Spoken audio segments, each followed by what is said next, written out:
Welcome back to MamaTokTok's A Different Take.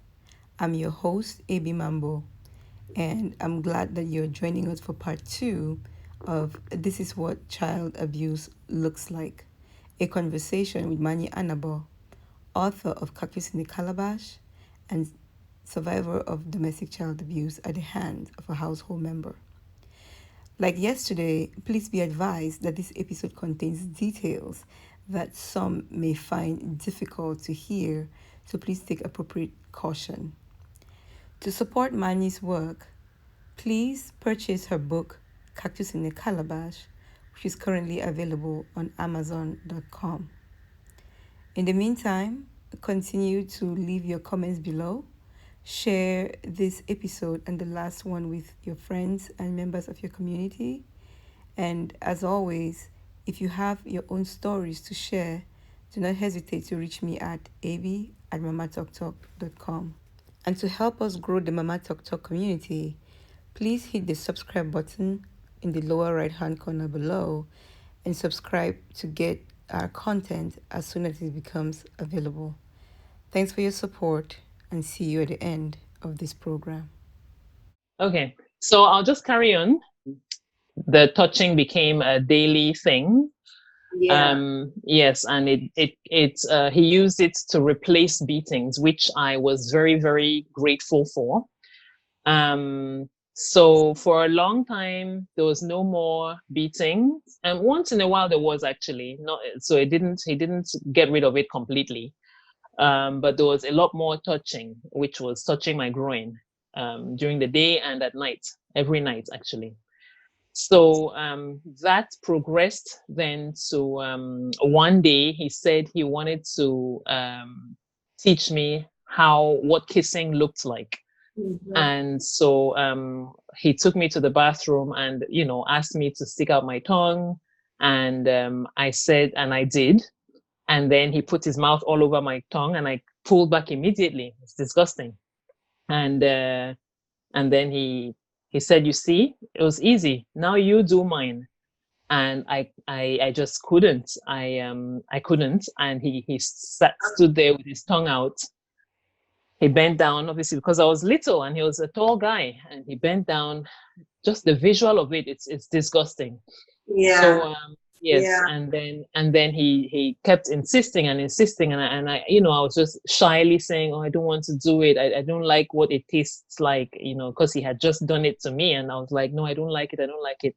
And suddenly he just said, "Okay, go," and he let me go, which was shocking. It wasn't like him. He let me go.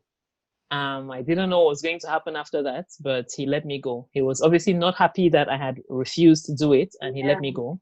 After that, I don't know how many days or how long after that this happened. I was ironing my dad's clothes. I used to iron my dad's clothes because the judge asked me to iron them. I did all the ironing in the house and all the laundry.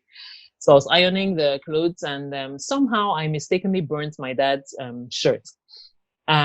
But knowing that George wasn't beating us anymore, I knew normally he would beat me because I burnt an item of clothing. But I knew I was confident that he wasn't going to beat me because he doesn't beat us anymore. All he would do is touch my groin. And so I, pranced on to him, went and told him, "Oh, I'm so sorry, I burnt my dad's shirt." And he literally just turned around and whacked me in the face. It was so unexpected, and he hit me so hard that I fell and hit my cheek on. There was an object, I think it was a table next to it, and he lost his temper with me, just shouting and shouting. And he marched away. He said, "Where's the iron? Where's the iron?" And he grabbed the iron and marched back to me, and somehow hit me, pushed me onto the floor, and he held the iron at my face here. I still remember what it felt like. He did not press it onto my face, but he held it there, like on my face, on the ground. And I was pleading because I could feel the heat. Yes, he was. I don't know what he was, a sadist. I don't know what he was, but he did that. And it was so scary because I thought my flesh on my face was burning, but the iron was not on my face. It was just this close. And I was even too scared to move or shout because it was right there and he was shouting in my face, "Do you want me to burn you? Do you want me to burn you?" And At some point, for like a split second, I saw someone appear to my right, and I turned my eyes to look. So he too looked, and it was my brother. He immediately diverted his attention from me and said, "You, what are you doing there? Come here." And he said, "No, George, I'm sorry, Uncle George, I'm sorry." He grabbed him, pushed him to the floor next to me, and immediately burnt his leg, just like that. He pressed the iron on his leg. Leg? He did. It was so weird, so out of nowhere. He literally grabbed him, pushed him, and pressed the iron on his leg, on his calf. And he screamed, and I screamed, and we were all screaming. It was so unbelievable that he had just done that. And I pulled my brother, and I could see it like bubbling, Oh my and God. we were all screaming, and he's amidst all this, he's shouting at us to stop shouting, and I'm trying to blow the leg, and George immediately shouts at him and says he should run to the bathroom and put it under cold water. So my brother is hopping away, and I'm screaming. I'm still in shock, and he tells me to wait there for him because my brother is screaming, and he runs to him, and we're all screaming. And he came back to me and said, "Oh, am I still here? You're still here. You want to show everyone you can cry, right? Go and wait for me in the toilet." He always asked me to go wait for him in the toilet. We called it the brown toilet because it had brown tiles. We had names for every bathroom in my house. The white tiled toilet was the white toilet, and there was a blue toilet. So he always sexually abused me in the brown toilet. So he said, "Oh, you're still here. Go and wait for me in the brown toilet." So I knew, okay, he's not going to beat me. He's just going to touch me. Um, So the so brown I toilet was where you basically went to get an escape from beating. yes, yes. So That in that your was it. option in your mind, it's this is my safe haven. It It's was. It was for me. It was. I was always relieved when he said go there. Otherwise, he would beat me up. So when he said go there, I was just like sigh of relief, and I went there. And he came in and said to me, um, he said he completely switched and said, um, what did you do yesterday when I told you to suck my tongue? I didn't even know where that was coming from. And I said, what? Because I'm still in shock from my brother's leg, and the he's asking me. irony.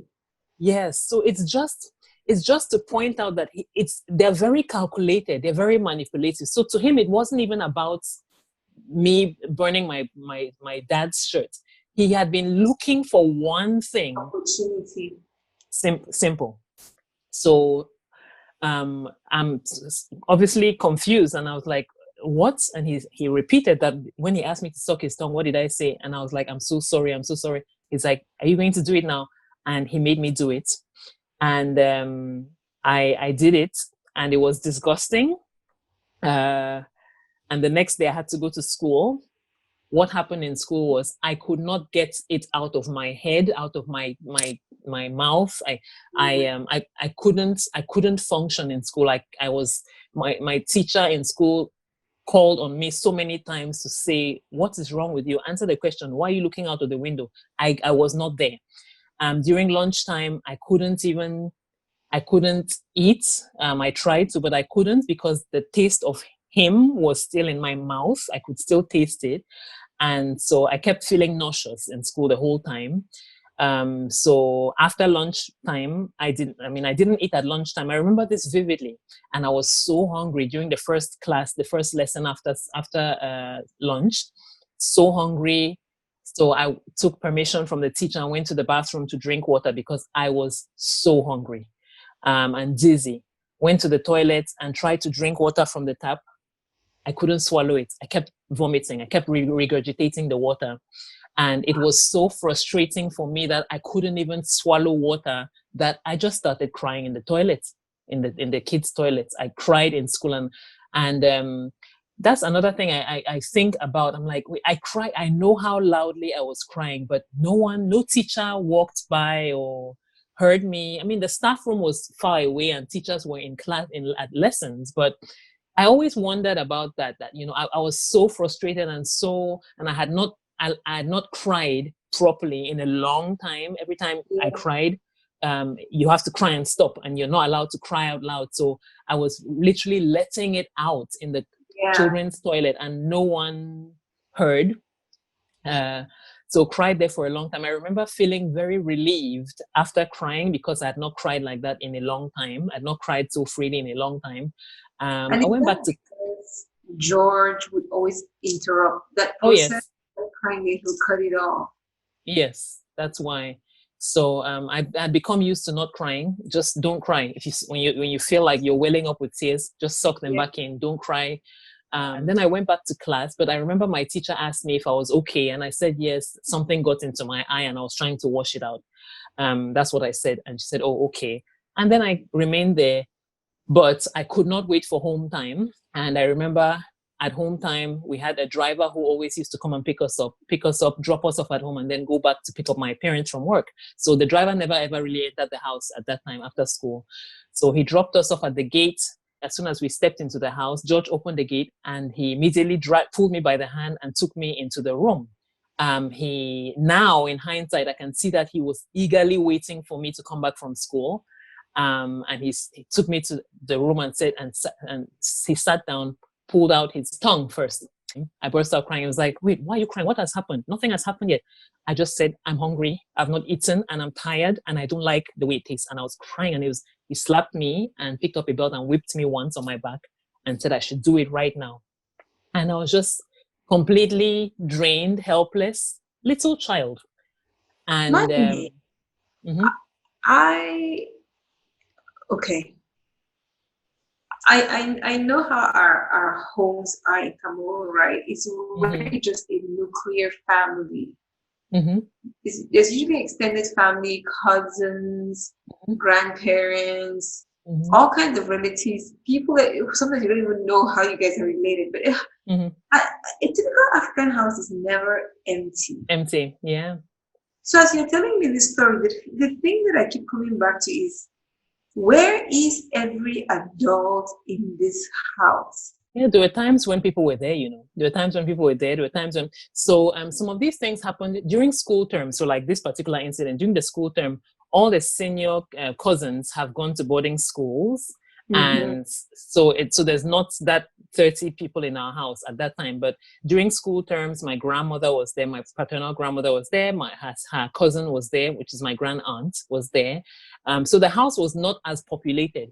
And then the other people who were in the house were at work at the time. So on a normal school term, when we came home, it was me, my two brothers. George was at home. My grand aunt was there, and my grandmom was there. They're both elderly, and they're always sitting outside outside the boys' quarters. So the main house, which was very vast, very big, it was empty. And when my grandma or my grand aunt are coming into the house, they walked and shuffled their legs because they dragged their legs because they're older. You could So you always would hear when they hear were them. coming. Oh yes, that's why we were not allowed to cry out loud. That's why he would take us to the room which was positioned, which was located at the extreme opposite end to the boys' quarters. So it's the opposite end of the compound, There'd which be was no reason for them to have to walk all that no, way, considering, no. yeah. No, so on a normal school term day, that's the way the house was. Then my mom would come home at around 4:30. Then my dad came home later, like about 8, and then my uncles who were at work would come home as well. So nobody paid attention. No one would come in and say, "How was your day?" or whatever. No one would notice anything. And then the next day we would wake up in the morning and get ourselves ready and go to school again and start all over again. So that And the was my day. cycle continues, yeah. Yes, so it was really easy. It was it was a perfect setting for him to rape me. It was perfect. No one paid attention. And then my dad, who used to pay attention, I had alienated myself from him. I didn't want all the little conversations. Like in the past, he used to call me to his room and just check on me and have a nice little chat with me, but I stopped that. I kept away from him because I just did not like him. I did not like the fact that he was pretending with me, because that's what I believed. So there was no check-ins. So I hear you say that, Mm-hmm. Mm-hmm. and I take that as is. But you were 8. And there's this part of the question. You and I are both parents now, and in the eyes of our children, parents are never perfect. But I keep hearing you taking ownership of that relationship with your father. I Right. get it. Why Yes. is that, right? Because an 8-year-old child, you say, I alienated myself from my father. I pulled myself away from him. Mm-hmm. And I'm sitting here trying to wrap my head around, how is that on you? Right. At the time I did, I don't know, I did take ownership for some reason. I don't know why, but all I know is from my writings, I can get a sense of where my head was at. And that's what gives me the understanding that well, not the understanding, it's very clearly written in my writings, in the notes that I wrote at that time. I wrote in some parts, daddy sent Ayong to call for me, and I didn't go. I'm not going there. I don't know what he wants to lie about to me this time. Stuff like that. Oh, I didn't wow. want him bothering me. I just wanted, just stay away. You've lied to me. And it's almost like I was upset and I felt betrayed or let down by him. And so I stayed away. Yeah, so I guess that's what helps me to have the perspective that I have of the situation and how it was now, because I don't think I would have, and this at this point in my life, I don't think I would be able to remember how I felt back then specifically. Without those um notes, yeah. Yes, yes. On this particular day, I obliged, and I did the kissing. It was so disgusting. It was sucking him, his tongue, and it was not, it's just horrible. And he kept pushing my head down, saying, I wasn't doing it properly, and all this, and I was crying, and he kept hitting me, slapping me to say, do it properly. Even thinking about it now, it makes me nauseous. I still remember what it felt like. Um, and then, fortunately, well, I don't know how much time passed, but we heard my grandma calling for me, and we heard her legs shuffling and coming, and he immediately Yeah. pushed me away. And then I wiped my eyes and went out, and she met me literally at the hallway, which was not far from George's room. And she said, ever since you came back from school, I've been asking of you. You didn't come and greet me today. What happened? And there's no way she could have even seen or noticed that I was upset, because her eyesight was not the best either. Yeah. Yes, I hugged her and I accompanied her to the backyard. We got out, she had food for us. She had cooked separate food for us. We all sat there. I called my brothers. We sat there. At some point, when I'd finished eating, she said, go and take off your uniform and change into your house clothes. And I said, no, I just wanted to stay with her for as long as possible.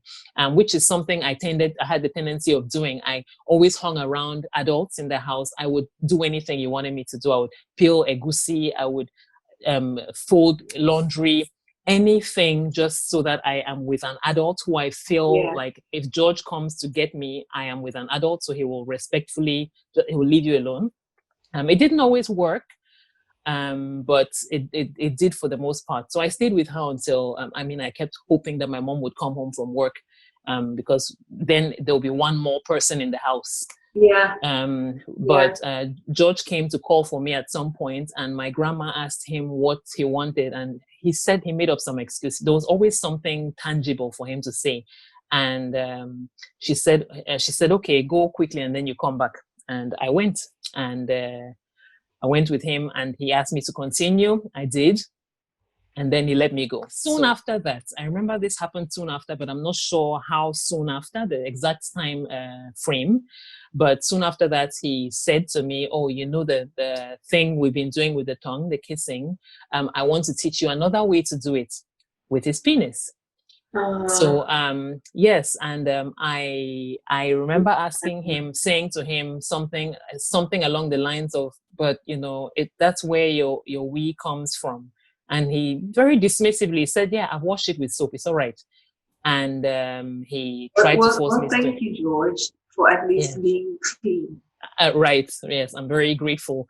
So So this happened. This particular incident actually happened at night. He usually came to wake me up, but the truth is I was never asleep, and I still suffer from insomnia from now, because of that. Because he always abused me during the day after school and at night. And at some point, it actually became a daily occurrence. It was every day. That was my norm. So I just stopped sleeping. I always expected him to come, and I'm really struggling here. Sorry, like I'm really struggling because we talk a lot about how busy we all are. And right before our very eyes, our children are changing and transforming, and we're so busy. We don't notice. I mean, there's something about, the first time most people have sex, most women have sex, we talk about, especially they're younger, they seem to walk a bit different, right? Your gait is a bit different. There's always this joke, maybe it's just in movies, that, when the man first has sex, when the boy first has sex, his gait is a little bit different, right? Right. It has to be, there was something about you that just didn't seem right. Yeah. That someone would have looked at you and gone, something has changed about this child. It's not like you went away to boarding school at that point and came back. No, you were I was there at home every day. Yeah, I was at home. So in my writings, so if I put my writings together, and my writings were just narrating what has happened during the day. That's all I used to write. So from my writings and then putting it together with what I remember happening, I just feel like there was no communication between like my mom and myself. Never. We didn't really meet, I mean, we did meet, we're in the same household, but there was no communion, conversation. Yes. So that too just facilitated what happened. It just made it easier for him. So so that particular night, when he asked me, to suck his penis, and I was disgusted. But I remember acting or trying to show him that my throat is like, no, we can't take this. God. Are you okay for me to continue? Yes. No, Yeah? you know what? Yes, I am, because if we cannot feel the ugliness of this, people will continue to sit on their hands. And in the beginning when I said, I think off camera, when I said to you that I'm fine with talking about everything openly.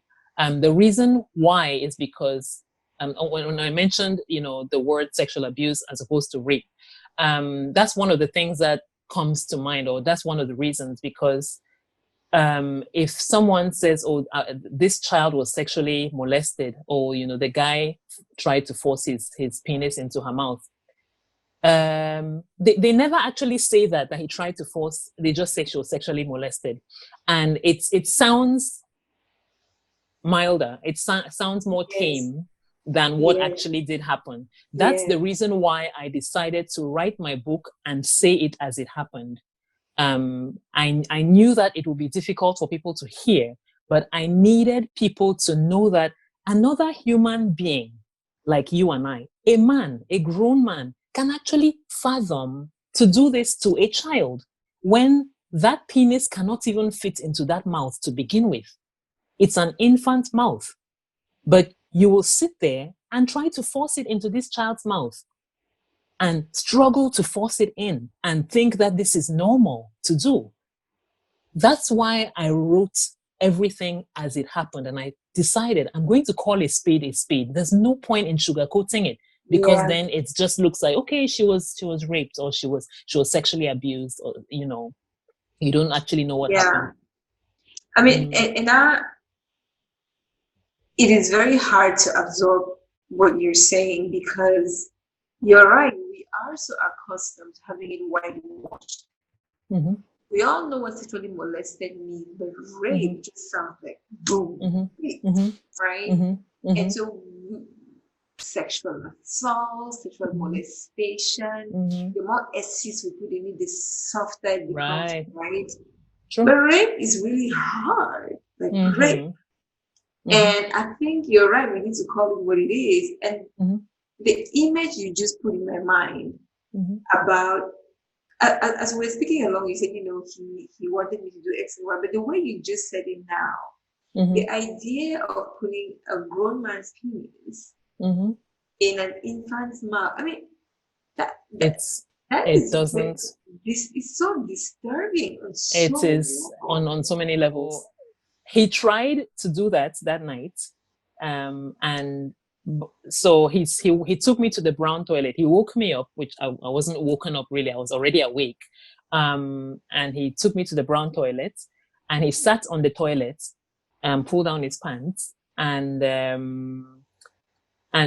placed a towel on the floor, and asked me to kneel there. So I was on my knees in front of him, and then he asked me to start, and the floor was wet because it was the brown toilet was a bathroom, and there was no shower curtain. So when you have a shower, everything gets wet. Yeah. So the floor was wet, and as I knelt on the towel got soaked. So I said, Uncle George, my clothes are wet, the floor is wet. So he looked down and noticed that, oh yes, it's wet. He said, wait here. So he left the bathroom. He left me in the bathroom in the middle of the night. He took the key and he locked me inside, I guess, to make sure no one else came there, because the bathroom was nowhere near the children's room. What the hell am I doing there in the middle of the night? So he went for a while and he came back. But while he was gone, I remember racking my brain to think. I was trying to figure out how I was going to get out of it, because I had initially given him the impression that, oh yeah, I'm fine with it. I mean, I had asked him initially that, but that's where your wee comes from. And he said, no, don't worry, I've washed it. And I did not act like I had a problem with it. I was just very casual, like, yeah, I have no problem with it, because I didn't want him to start beating us again, especially my brothers. So when he left the bathroom and locked me in, I remember thinking, what am I going to do? What am I going to do? And until he got back, I had still not figured out what to say or what to do, how to get out of it, because it was just the thought of it was so disgusting, and I just felt trapped. And so he came back, opened the door, came in, brought in 2 thick towels, folded them and put them on top of the wet towel, and asked me to kneel on it and start. Then I went down, and it couldn't fit, and he asked me to open my mouth even wider. And I'm trying to show him that I am really trying, even though I wasn't. And I was like, what, like this, like that? And he's like, yeah, you're doing really well. Disgusting. I remember him forcing it, because it's just almost like the tip could get into my mouth. And but that's because I was deliberately tightening my mouth. But he did not know that. And he starts forcing. I had cornrows on, and he held my cornrows and was pushing my head, jabbing my head down to go for further. And at some point, I felt the tip at the back of my neck, and I almost regurgitated. And he said, hey, are you okay? I said, yes. But that gave me an idea. I thought, oh, why don't I make myself choke? So when the next time he did it, he forced my head down, I made my head go further, and then I vomited all over him. He pushed me away and he pushed me away and screamed. Well, he screamed, but whispering, because it's the middle of the night. What did you do? Why'd you vomit? Go and sleep. And so I just thanked my lucky stars, got up immediately, and I went before he changes his mind. So I went to my room, but there was an adjoining bathroom called the blue toilet to my room. And so I went into the blue toilet. It was a bathroom. I went to wash my mouth. I don't know if I mentioned this earlier. Every time I did the kissing with him, I got into the habit of washing my mouth with washing powder. So I used to wash. Yeah, that's what I used to use. I just used to. People who don't know what Omo is, this is laundry detergent. Yes. So I used to do that. It was just a thing I did every day. I would rinse my mouth out with it 2 times, and then rinse out with water and go to sleep or wherever and just carry on with my day. That's what I used to do. So after this particular incident of me having his penis in my mouth, I went back to the bathroom, the adjoining bathroom, to my room, and I thought, shit, the Omo is not here. It's in my mom's bathroom, because that's where we kept it.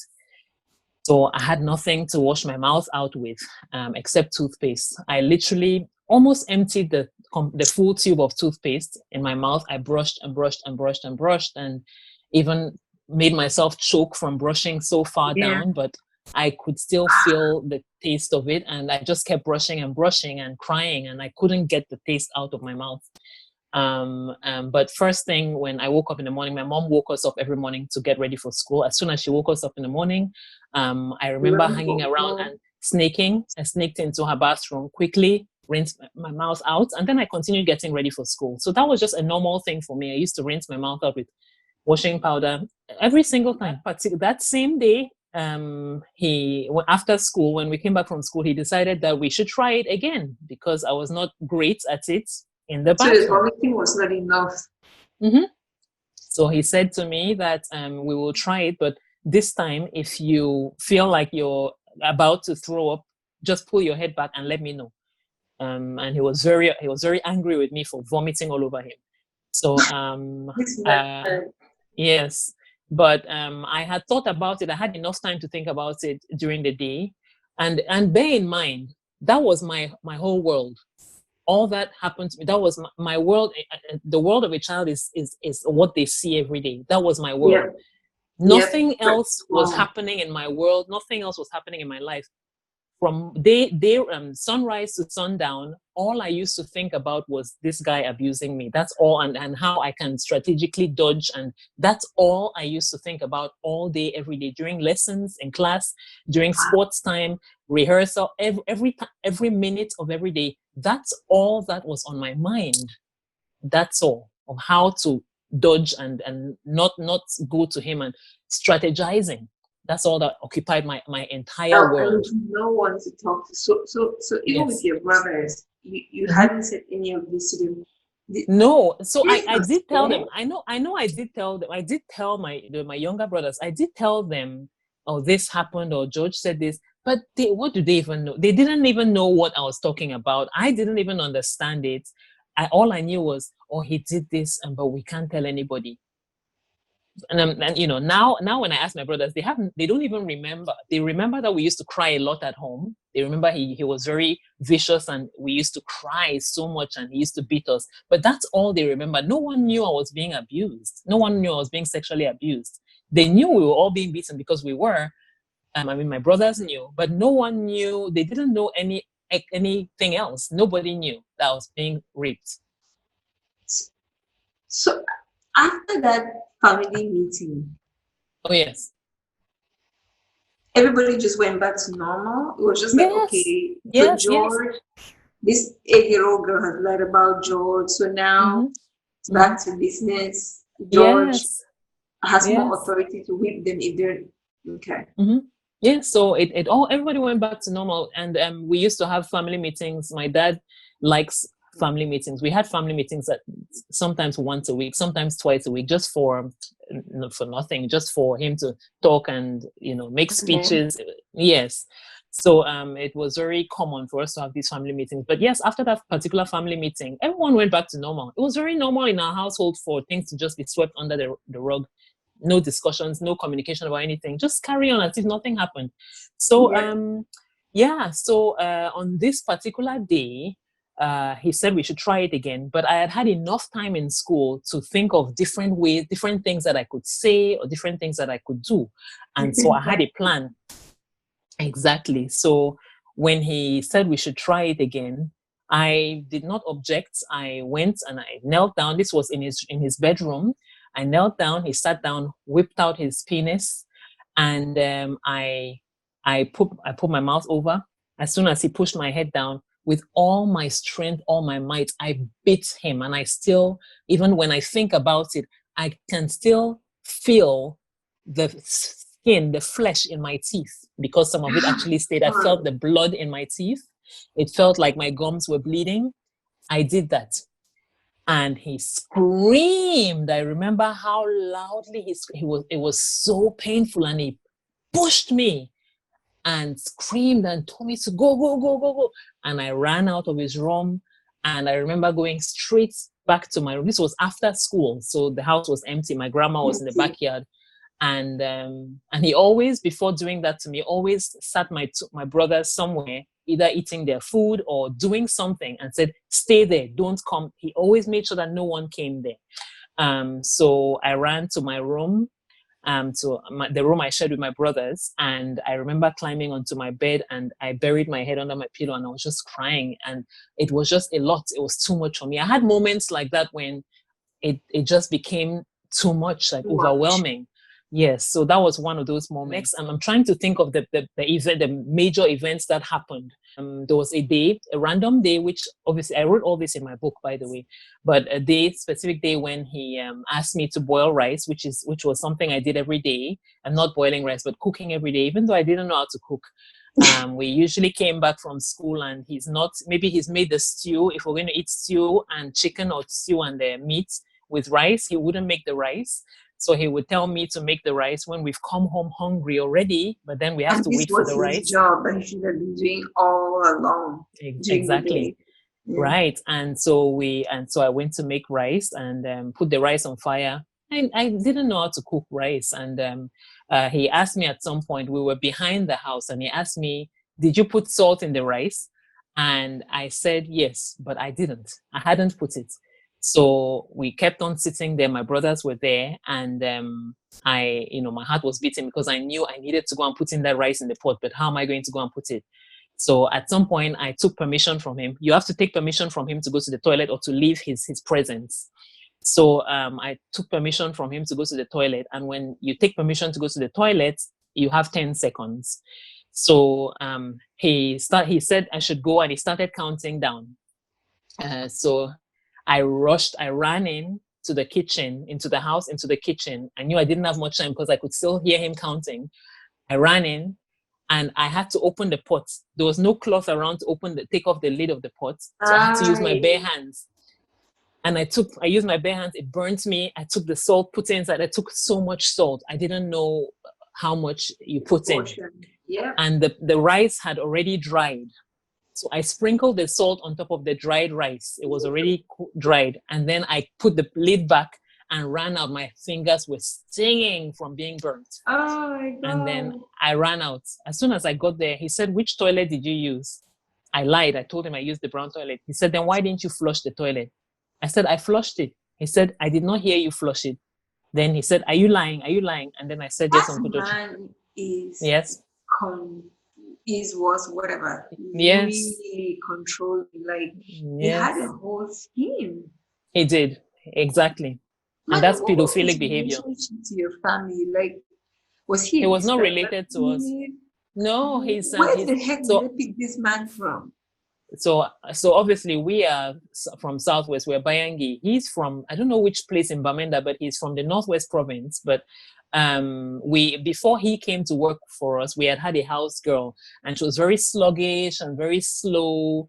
And my mom really struggled with her to try to get her to do things the way my mom wanted them done. Yeah. And so my mom just couldn't cope at some point and said, you know what, we have to let you go. And my mom decided from that point onwards, we're not having any more house girls. We need a house boy. So he was our very first house boy. Before that, we always had house girls. And my mom, and so, just through word of mouth, you ask that, oh, I'm looking for somebody, a house boy. And then someone says, oh, I know somebody here, I know somebody there. And they brought him to us. That was how he came to us. So we didn't know of him before that. So when that happened, with the salt when I put salt in the rice, and at some point he went into the kitchen himself to check on the rice. And he probably tasted it and was like, oh my goodness. He screamed out my name. I know, he shouted. And I put a big handful of salt as well on top of the dried rice. And so he called out to me and said I should come and explain to him what I did with this rice. Why is it tasting so salty?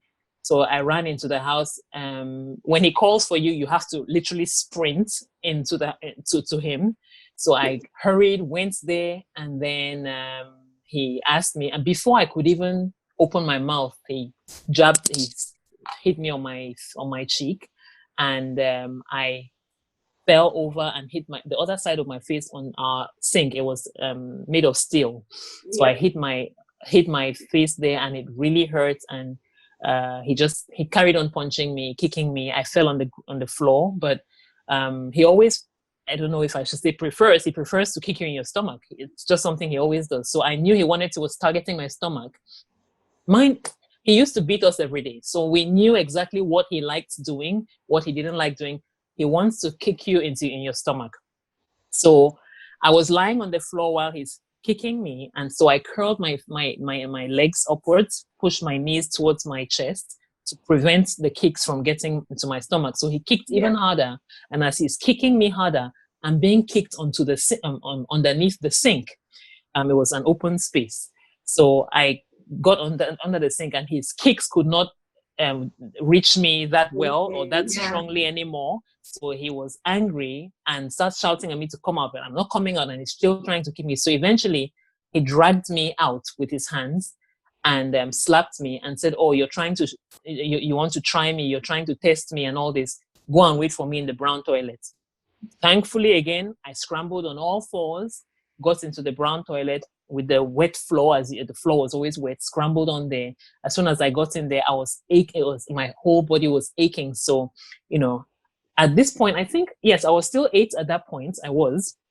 And there was a mirror in the brown toilet, like this medicine compartment, the mirror. Right, medicine cabinet, that's it. And I could not reach up there. I couldn't see into the mirror. But my face really hurts. So there was a steel bucket there. So I took the bucket, turned it upside down, and stood on it. I climbed on top of it so I could see in the mirror, because my face was really like stinging. I wanted to see what was going on. So climbed on it gently, and I looked at my face in the mirror. It looked normal. The skin looked normal. I looked like I'd been crying, obviously, but my skin looked normal.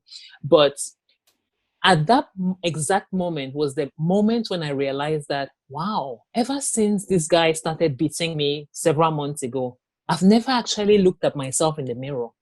And I think because I was also a very deep thinker, and I had become introverted from all the beatings, I looked directly into my eyes, and I felt so sad for that little girl whose reflection I was looking at. I felt so sad, and I was like, oh my God, what is this life? What is going on here? Why am I going through this? And then I suddenly heard his voice. But I was crying as I was looking at myself in the mirror, and I just said quietly, God, please help us. And I heard his voice saying, shouting and saying, you better be ready before I come there. And so I jumped off the steel bucket, jumped down. I undressed quickly, because when he says get ready, you just have to take off your clothes. I got off the bucket and lay on the floor. I don't know, I stood there waiting. And then he came in, and I actually remember that I forgot to say something. After he had asked me to suck his penis and it didn't work, I bit him. From that day onwards, he changed it and said, since I don't do that very well, he's going to show me another way of doing it. And this was the third way. Exactly, the third way. So the third way now was I lie on my stomach, and he mounts me, and he puts his penis between my thighs, going up and down, but not close to my private parts. So up and down, just so he can ejaculate, if that makes any sense. Like, I'm trying to describe it. So he used my thighs. He used my thighs to ejaculate. Yes. So and that's what he had been doing up until this point. So even when he sent me that day, after messing up the rice with salt, he said, go and wait for me in the toilet.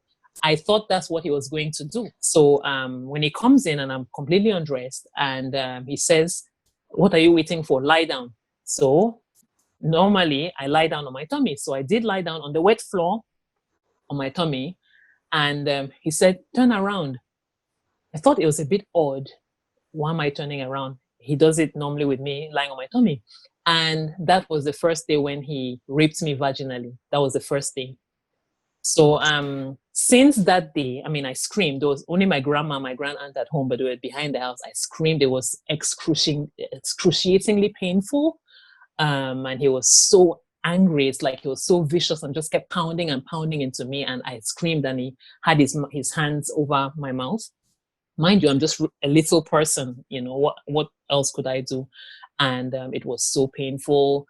And I screamed and screamed and screamed. But he did what he did. And after that, he came to examine me to make sure I was okay. He examined my private parts. Everybody. They were not home at that particular moment. They were not home. My mom was at work. In general, Yeah. So he examined me, told me, that if I told my parents, they would send him away, and he would have no money for his family. He used to tell me about his family, his mom and dad or something, and his brothers and sisters. He's the only one who sends money to them. And I used to feel so bad for him. So that's the story he always used.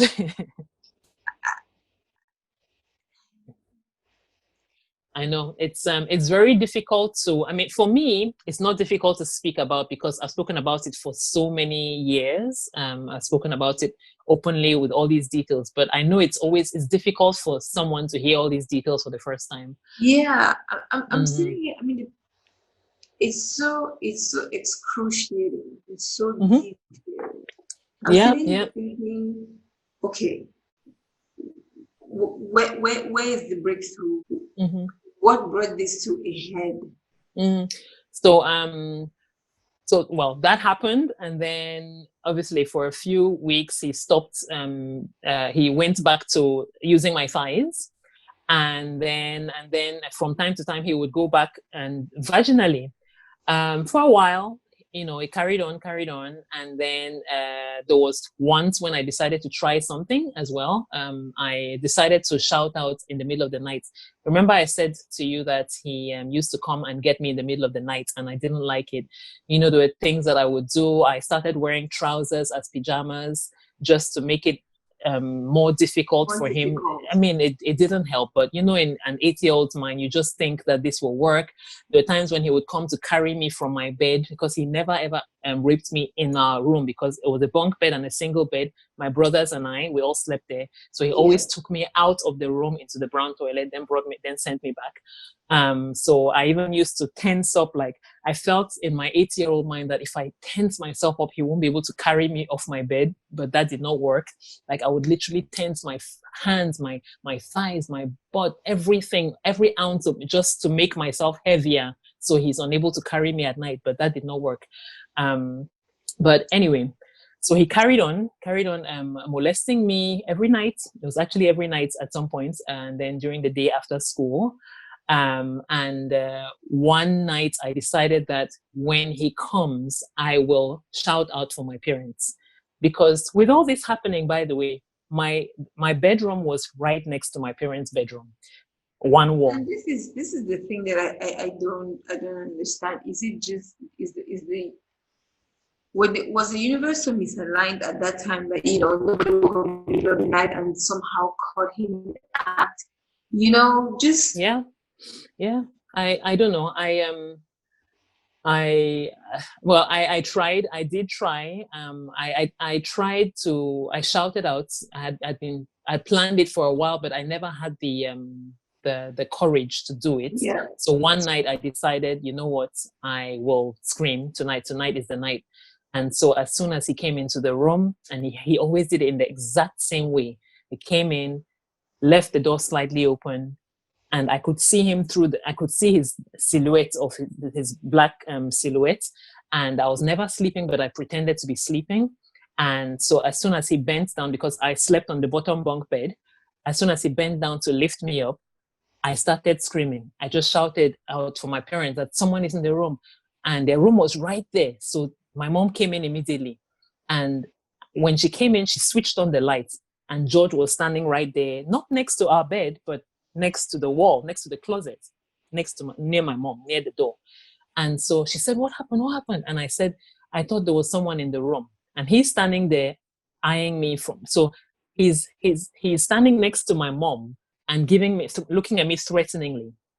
And I said I thought there was someone in the room. So immediately my dad comes in as well after my mom and says, what happened? So my dad comes to me at my bed, and he's like touching my face, like, what happened? What happened? And I said, I thought there was someone in the room. That's what I said, I thought.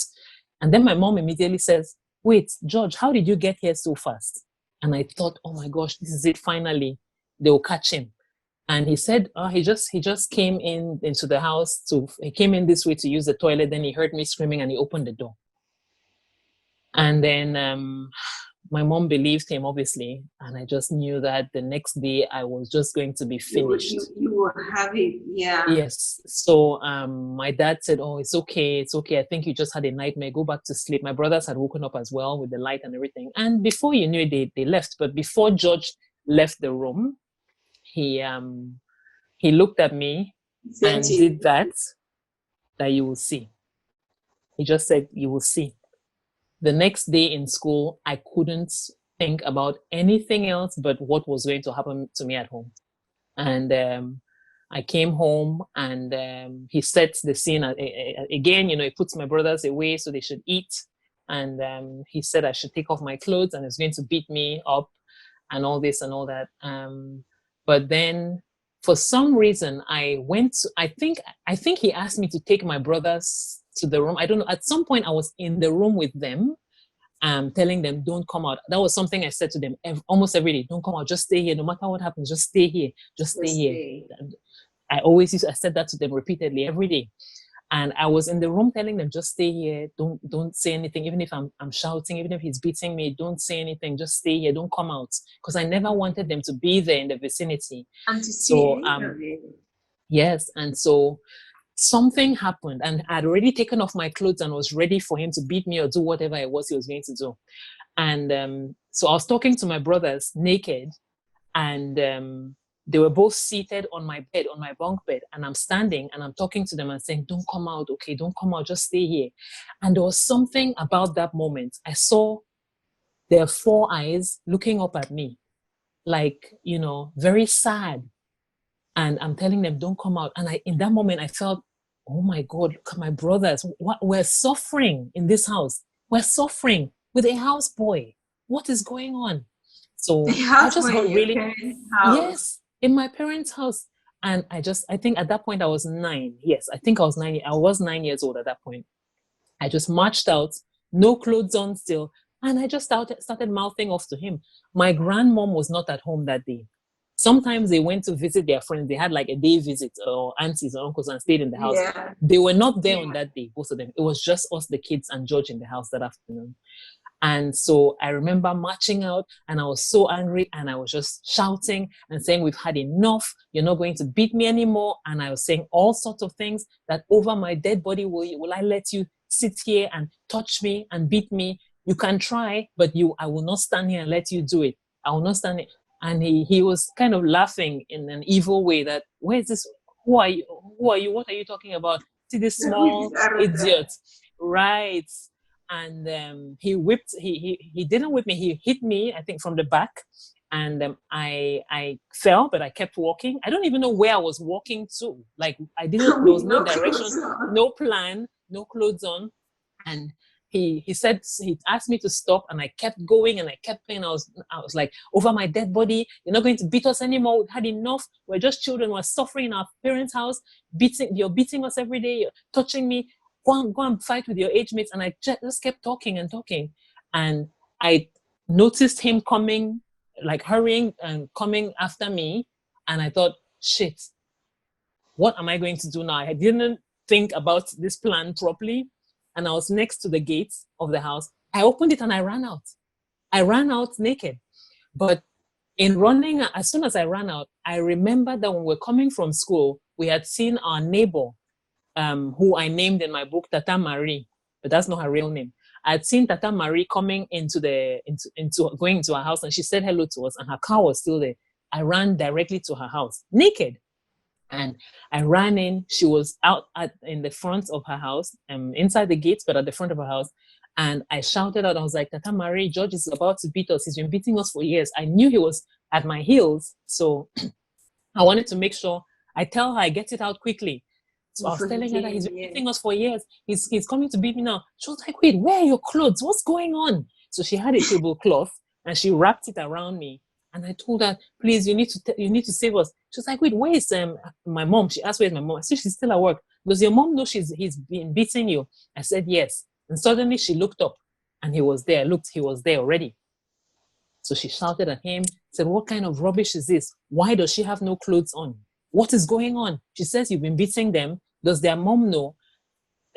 George says, yes, it's the mother and father who tell me to beat them. And then Tata Marie asked me, really? I said, yes. So then she kind of mellowed down, almost as if like, I can't do anything now. So she advised him. She just sat there advising him, yes, even if your boss tells you to beat the children when they don't do homework or this, they are children. You can't beat them and take off their clothes like this. What is all this? It doesn't make any sense. And George was really listening, was very attentive, saying he's sorry. He said that, he just thought that, when my dad beats the children, he beats them with this much vigor as well. She said, no, but, if they don't do homework, for instance, wait for their parents to come home and then you tell the parents, you can't just beat the children. Why are This you one is wrong. beating them? Right. Manyi is a big girl. She's running out of the house naked. This is not right. And She he kept said he coming was back to sorry. that point. Yes. And, he listened and then she said, okay, it's all right. Just keep this around you and go to the house and keep the tablecloth and go back home.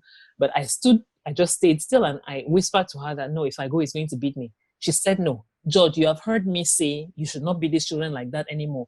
You know, as well as I do, I beat my own children when they're stubborn, but not with so much force. That's all she was saying. Don't use this much force. Don't take off their clothes and blah, blah, blah. He said, no, it's okay. She said, my daughter, go with him. It's all right. He's not going to beat you like that anymore. And she said to him in front of me that she cannot get involved in this kind of issue because since my dad and mom are the ones who have given permission, there's nothing she can do. Yes, And here she yes. was saying it to him in my presence. So what the hell do you think he's going to do when we go back to the house? So we got back home and he was not, it's our next door neighbor, the very next gate after ours. So it wasn't even a long walk home. We walked home. He didn't say a word to me. And I just thought, is he all right? Is he angry? I didn't know what it was. And as soon as we got in, he locked the gate and said, go and wait for me in my room. I said, okay. And I went Well, now you guys have graduated from the brown bathroom to his room. Exactly. So I went to wait for him in his room. Wonderful. So I went to wait for him in his room, sat there all, cheery. I didn't think anything would happen. And he came there, but when he came in with a bunch of my dad's ties. I didn't know what he was going to do with them. And so he proceeded. His bed was quite high up for me. Every bed was high up for me because I was very little. He asked me to lie there. He was saying, just speaking, it was literally like a movie, like a scene out of a movie. He was talking and smiling eerily. So you're not going to do it again. You're not going to report me again. I said, no, Uncle George, I'm so sorry for reporting you. I was like overly sorry and expressing my remorse. He said, okay. He said that, for children like you, I'll forgive you because you didn't know what you were doing. But when you do something like this, you have to be punished.